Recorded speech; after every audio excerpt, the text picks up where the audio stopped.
सुबह में परमेश्वर का संदेश बहुत गहरा, बहुत व्यक्तिगत और शायद बहुतों के दिल को छू जाएगा।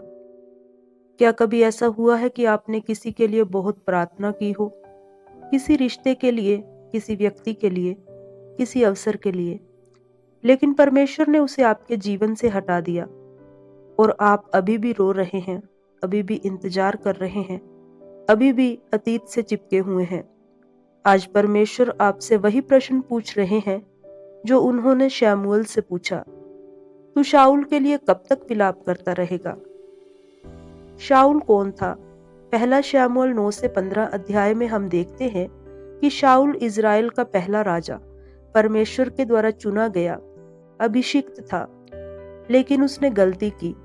पहला शमूएल 13 अध्याय में देखते हैं उसने अधीरता दिखाई, उसने परमेश्वर की आज्ञा को पूरी तरह नहीं माना, उसने लोगों को परमेश्वर से ऊपर रखा, उसने कहा मैं लोगों से डर गया। यही उसकी हार थी। और पहला शमूएल 15:26 में परमेश्वर ने उससे कहा, क्योंकि तूने यहोवा के वचन को तुच्छ जाना है, इसलिए उसने तुझे भी राजा होने से तुच्छ जाना है। ध्यान दीजिए, परमेश्वर ने तुरंत दंड नहीं दिया, उसने कई मौके दिए, लेकिन जब बार बार अवज्ञा हुई तो निर्णय आ गया। पहला शमूएल 16:1 में हम देखते हैं कि शमूएल रो रहा था, वो बड़ा दुखी था, उसका दिल टूटा हुआ था। क्यों? क्योंकि उसने शाऊल को अभिषेक किया था, उसने उसके लिए प्रार्थना की थी, उसने शाऊल में इज़राइल का भविष्य देखा था।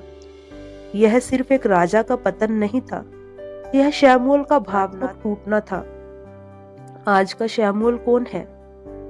शायद वह व्यक्ति जो टूटे रिश्ते के लिए रो रहा है, वह सेवक जो किसी गिर चुके लीडर के लिए दुखी है, वह अवसर जो आपके जीवन से जा चुका है।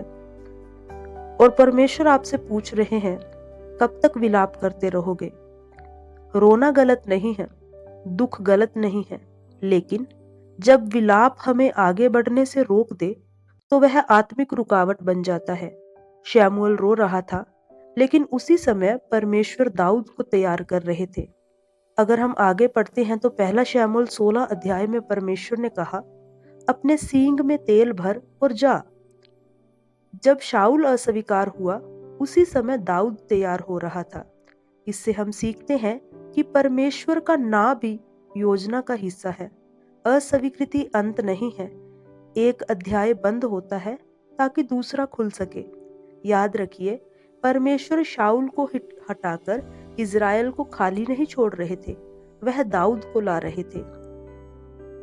3 बातें परमेश्वर यहाँ पर हमें कह रहे हैं। अतीत को पकड़कर मत बैठो, शाऊल चला गया है लेकिन दाऊद आ रहा है। भावनात्मक लगाव परमेश्वर की इच्छा से ऊपर मत रखो। शमूएल भावनात्मक था, लेकिन परमेश्वर उद्देश्यपूर्ण है। विलाप से उठो और तेल भरो। तेल नया अभिषेक है, तेल नई शुरुआत है, तेल नया कार्य को दर्शाता है।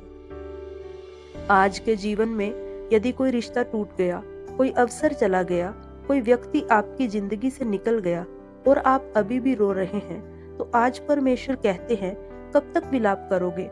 मैंने नया अध्याय तैयार किया है।